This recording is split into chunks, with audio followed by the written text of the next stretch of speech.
আশেপাশে ছোট বদরুল ঘোরাঘুরি করছিল। মাতুব্বর সাহেব, পাখা আমি কিনে দিতে পারি, কিন্তু কই মাশরুম মাখা পাখা আমি পাবো কোথায়? কিছু ব্যবস্থা করে দাও, সালিশে হানাই শেষ করে দেই। ধর্মিয়া পাঠশালা সেবা কিসিরটা? গ্রামে আবার আরেকটি পাখা চুরি, আর এবার সালিশে ধরা খেলো বদরুল। সবাই শান্ত থাকবো। বসে খেলা খেলা কিসি শালিশ ডাকছো কও দেই।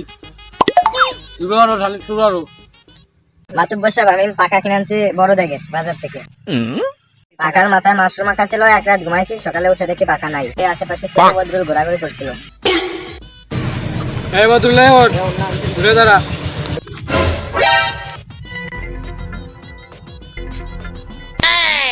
আদরিল বান দেই।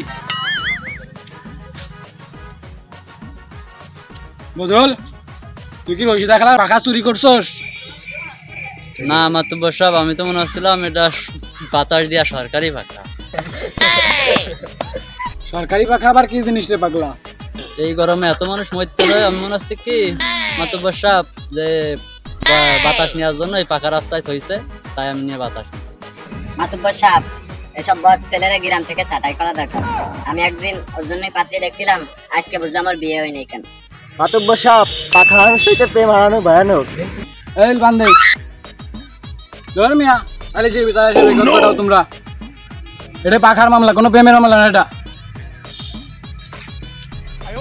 মাতুব্বর সাহেব, এই পাহাড় নিচে আমিও একদিন ঘুমাইছিলাম।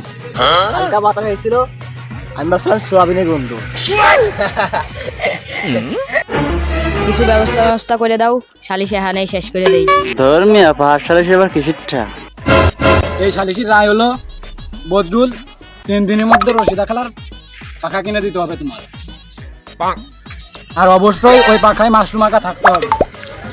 মাশরুম মাখা না থাকলে এই সালিশ আবার হবে।